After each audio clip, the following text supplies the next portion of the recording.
our next guest is an award-winning comedian who had a very thoughtful show on Netflix, Patriot Act, which I loved, and so did a lot of other people. I'm actually mad at him, and I know that's not normally how you want to introduce a guest, by anger. But you're always Hasan, angry. Minhaj, I am mad at you because I have been mispronouncing your name this entire time, and you just let it roll. Big mad. Well, it's actually my fault. So okay. I was doing the thing where you try to fit into show business. I'm trying to be easy on other people, and actually, believe it or not, there's a lot of Black Muslims named Hasan. They go sometimes Hasan. Yep. But the part, in Southeast Asia where my family's from, it's pronounced Hasan. So yeah, Hasan. I just felt like, you know what? I kind of want to be as authentic as possible and introduce myself to people the way my parents talked to me and the way my mom named me. So Not even kinda. You want to do that all the way. I dated a Hasan in high school, by the way. That has nothing to do with what we're talking about. But let's go back to Minhaj. Are you related to Nicki Minaj? Yeah, my sister's doing great. Okay.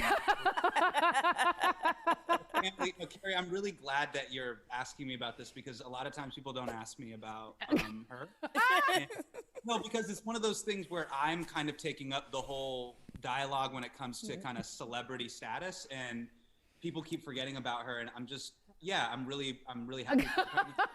Clearly, we're kidding. For those who are writing us in, who will write in and say, hey, they're not related. We know that. No, keep it that way. Okay, keep it. Okay, well, hey. Because it's a family Nicki relationship. Minaj? Yeah. Okay, so we need to ask you, even though we don't stick to sports, but we're talking some sports. I'm a diehard Laker fan. The only team I believe in California that matters when it comes to basketball are the Lakers. However, from my understanding, it says here on cards and research, God bless you, you are a Sacramento Kings fan? God bless you. Yes, thank you. Thank you so much for your love and support during these trying times. Yeah, thoughts and prayers. Me and my family request privacy. I am a Kings fan. Look, I grew up in Northern California. I grew up in the forgotten part of California, which was the Sacramento area. So I'm a Kings fan. To me, Forever Purple means the Sacramento Kings, not the Lakers. And I actually think, Cari, I think true fandom is determined by how many years of pain you've gone through and how many rings you haven't won. By the way, it's been a decade. I would like to tell you, we as in my Lakers, have not been to the Western Conference Finals for 10 years. I don't even want to.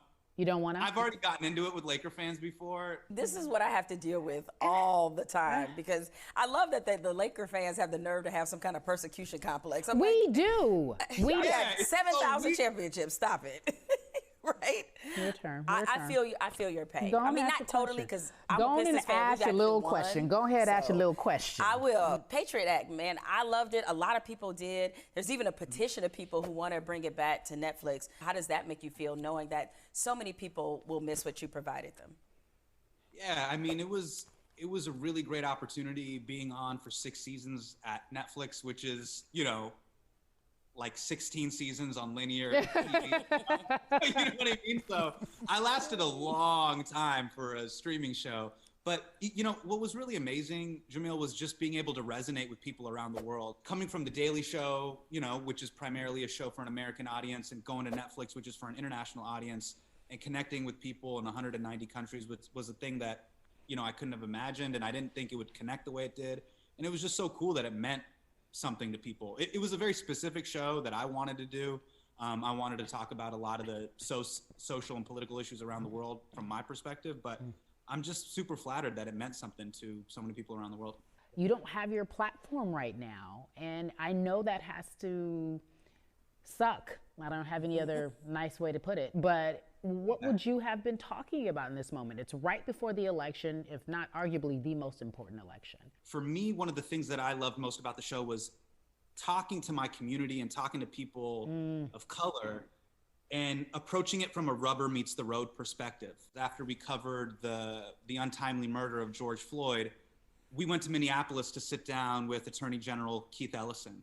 And one of the things that I wanted to show our audience was, hey, I want to talk to the guy who will be prosecuting Officer Chauvin. I want to look him in the eyes. I want to set up cameras in Minneapolis and show people how the justice system in America works. And those are the things that I miss most about the show, is that being able to kind of go on the ground in real time and to react to things and to answer kind of the pain and the suffering that people are going through.